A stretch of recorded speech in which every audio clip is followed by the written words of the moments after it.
La parole est à Monsieur Gauthier Caron-Thibault pour le groupe Paris en commun. Merci Madame la maire, mes chers collègues. Comme cela a déjà été évoqué, le 1er décembre est l'occasion de faire le point chaque année des progrès que nous avons pu réaliser dans la lutte contre le sida.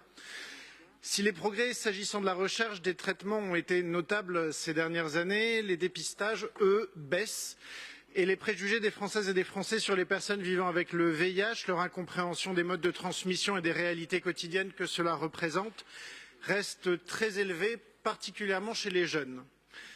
Ainsi, selon une enquête de l'association AIDS en 2017, plus d'un parent sur 5 se sentirait mal à l'aise si l'un des enseignants de leur enfant était séropositif, 33% chez les moins de 35 ans.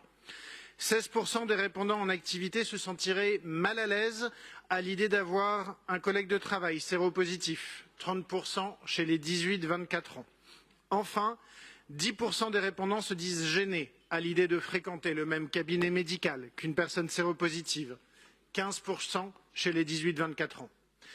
Rien d'étonnant donc à ce que même les professions médicales se fassent l'écho de cette sérophobie avec des refus de soins plus ou moins camouflés et des pratiques discriminatoires comme l'offre de rendez-vous décalée tôt le matin ou tard le soir pour ne croiser personne. Un tel état de fait est inacceptable en France, ce d'autant que l'état des connaissances ou des méconnaissances du grand public semble fossilisé depuis plus de 20 ans. Aujourd'hui, on le sait, on doit le dire, une personne sous traitement ne transmet pas le virus. Les peurs irraisonnées envers les cabinets médicaux, selon une autre enquête du CRIPS Île-de-France en 2021, 25% des Français croient qu'un professionnel de santé vivant avec le VIH est un danger.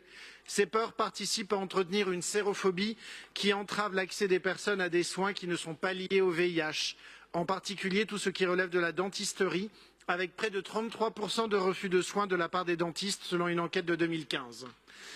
C'est à partir de ce constat que l'association Les Séropotes, initialement Jeunes Séropotes Paris, qui œuvre par l'autosupport pour l'estime de soi et contre l'isolement, a construit un réseau partenarial et un projet qui fait l'objet de la présente délibération pour mettre un terme à ces pratiques.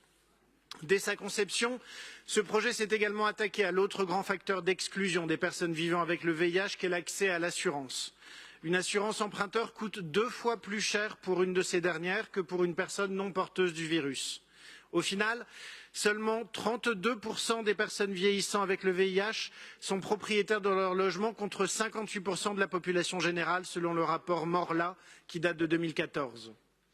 Après une très intéressante et riche journée d'échange en 2020, l'association a structuré un travail récurrent avec l'ensemble des parties prenantes pour aider à surmonter les difficultés pratiques, notamment en lien avec la suppression bienvenue cette année du questionnaire médical pour les emprunteurs dans certains cas de figure, ainsi qu'avec la révision de la grille de référence AERAS.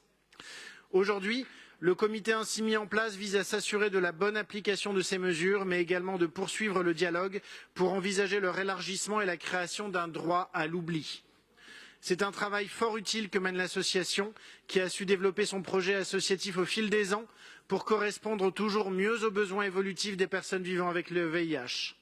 Alors même si les trithérapies, la PrEP et le TASP ne guérissent toujours pas la sérophobie, j'espère que les séropotes, eux, sauront la faire reculer et permettront de rendre effectif l'accès aux soins et aux services d'assurance des personnes. Je vous remercie.